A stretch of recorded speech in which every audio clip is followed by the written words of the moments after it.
So, I promised you all a part two, part douche, part two to the epic slavery saga. So, if you want me to sell you on this episode, picture.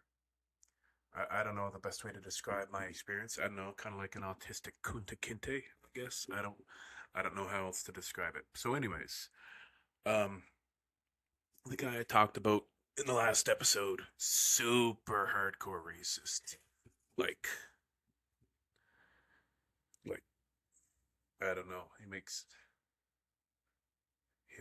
Hitler look like Obama. I don't know what else to say about it, but yeah, he's super duper racist, and I don't mean like he made a bad joke kind of racist, because I mean, we've all watched Blazing Saddles. We can take a joke, but no, he like had fury in his eyes when he saw a black man, like that level of racist.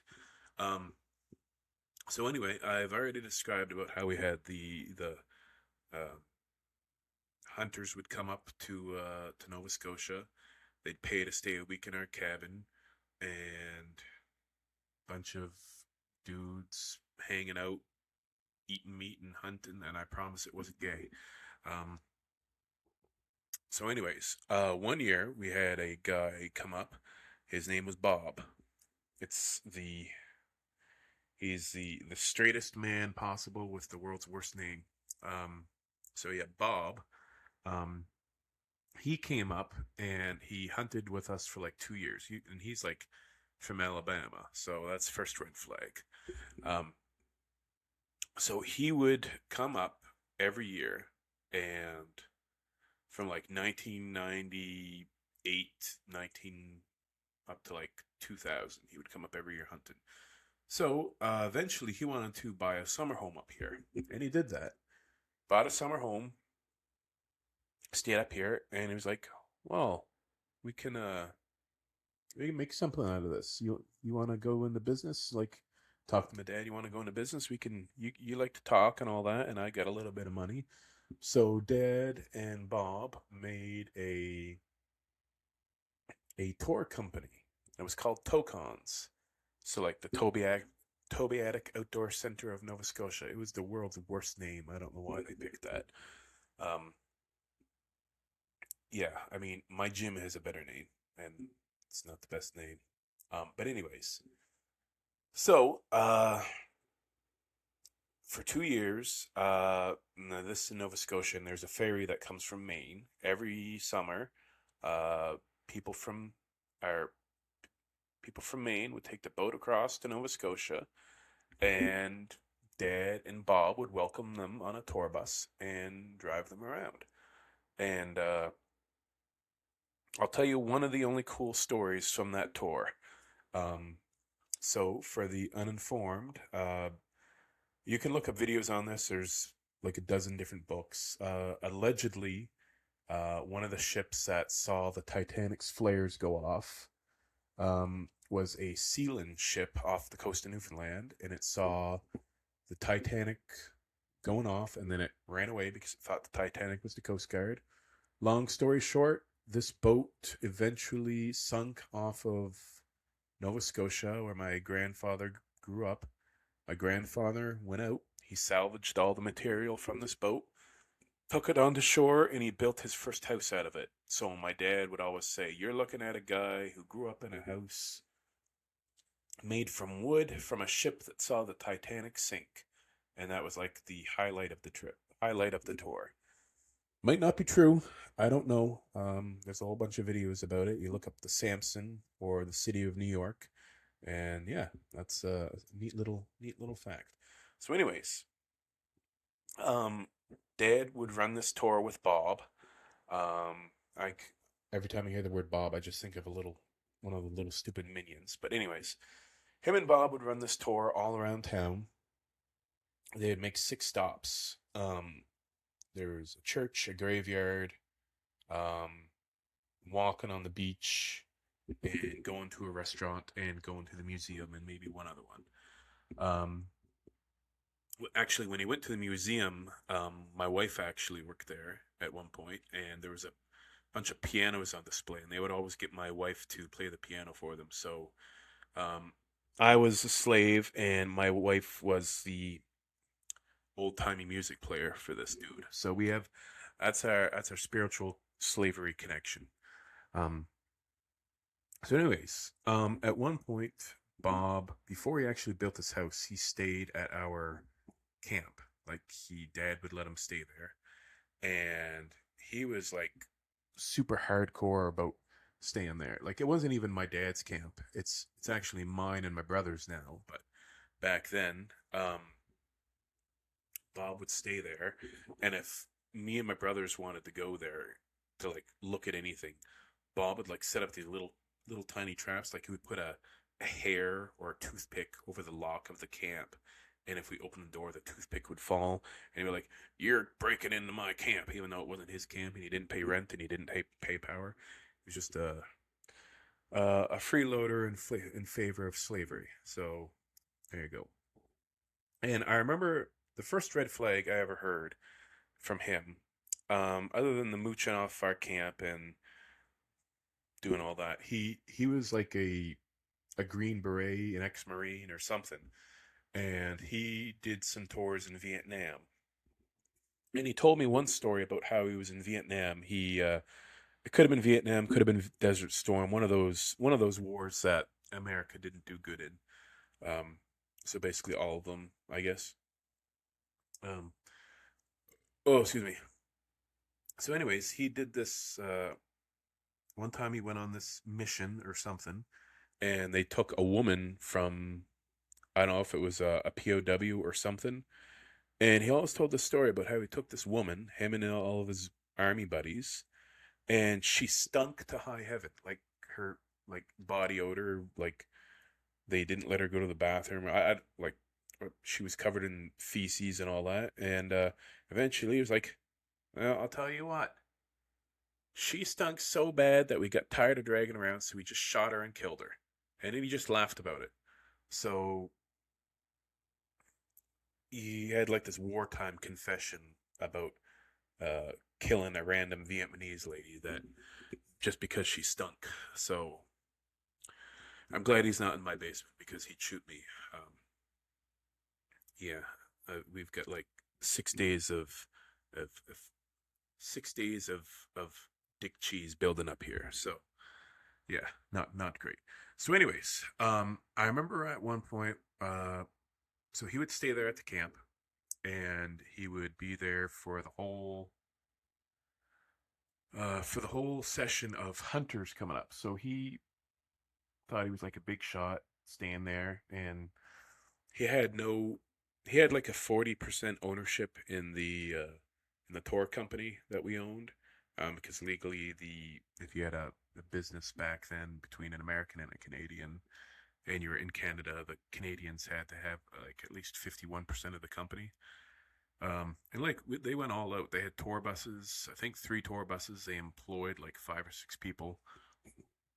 So it was legit for like 3 months of the year until Daryl Dexter took away the cat and took away the tour essentially. So yeah, much like any normal person, our family wasn't a big fan of the NDP. So yeah, I guess so.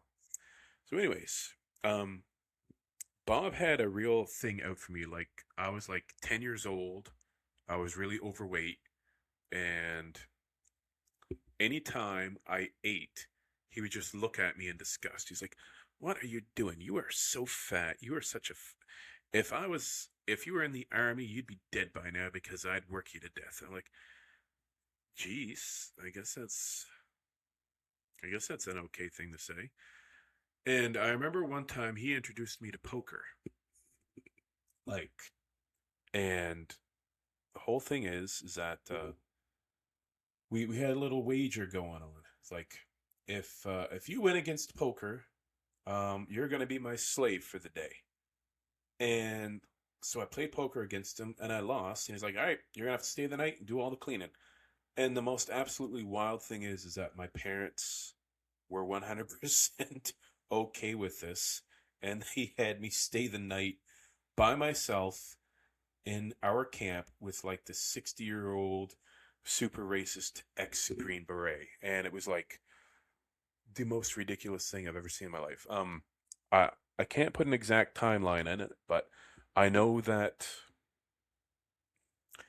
if you want to look it up, I know the exact thing that was on the news. It was like the day after Jean Chrétien legalized gay marriage in Canada. So he was not a fan of that. He the only thing he didn't like more than the blacks was the gays. So I guess RuPaul Public Enemy number one for him. I guess. Um, he died like 10 years ago.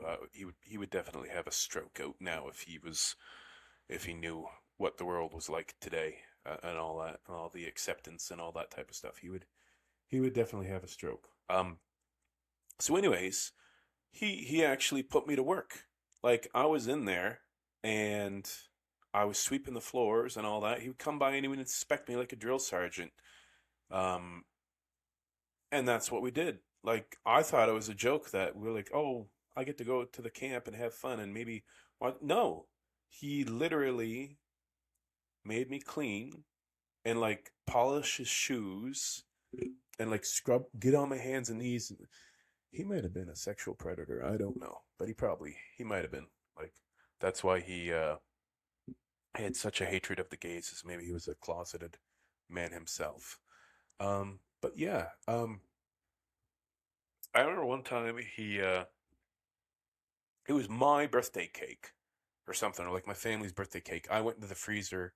It was an ice cream cake. I dug into it. I went out to the kitchen, and some of the ice cream from my fingers got on the counter. And he like lectured me in front of my parents about how fat I was, and my parents were just like, "Oh yeah, yeah, he's fat." So yeah, um, I don't know if that was the smartest parenting decision to let me go there. Um, I remember one time we had oh, it was around Halloween and we had Smarties candies. Now, when I say Smarties, I don't mean like the Smarties that are American where it's just pure sugar. Smarties in Canada, they're like basically they're kind of like M&Ms, so they're like chocolate with a candy coating, but instead of like a regular just sugar, they taste fruity, I guess. But on these packages of Smarties at one point, they had like little jokes or something like that, like little stupid little things. And I remember one time it was like, how many black Smarties are in the average pack of Smarties? And the answer to that question was, there are no black Smarties. Now, Bob saw this. He was like, there are no black Smarties. You got that right? Or something like that. He actually framed that Smartie package because, like, eh, look, there's no black smart people, something like that. So he was he was a piece of trash. Um, and there was one time, like we had a target practice set up, like when you're watching like I don't know, you see something like someone shooting down a firing range at a silhouette of a person, and usually the silhouette is either like a black, like it's a black silhouette with a white background, and he did that, and like he was like, huh, that's a black person. Let me shoot his head off. So he was really, really hardcore, like super racist. Like if he was allowed to, he would definitely have a slave at his house. So it was actually kind of bad.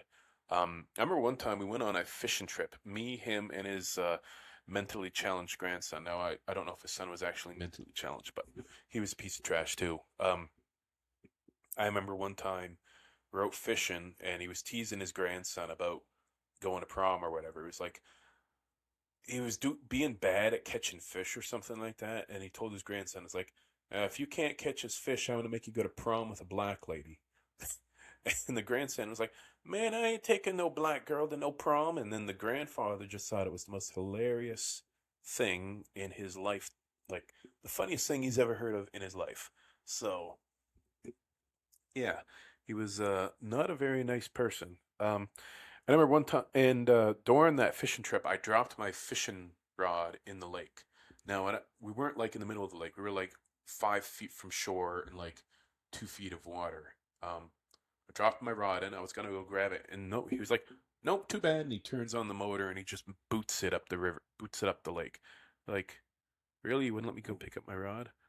So yeah, so that was a story about how I became a slave for a night. Um, Not like South Park, Mr. Slave, but maybe. I don't know. Maybe I'm repressing some memories of my butthole being followed. I don't know, but if there is some memories, they're probably gonna come back to me pretty quick. Um, yeah, the only fun story I actually have about him is that he was actually staying, like I talked about last time, how we had hunters there with us on 9/11. Um, he was there on 9/11 with us, and his sister was actually working at the Pentagon when it got hit.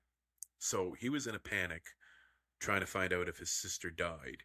And he was trying to call her for like 3 days straight and he couldn't get a hold of her.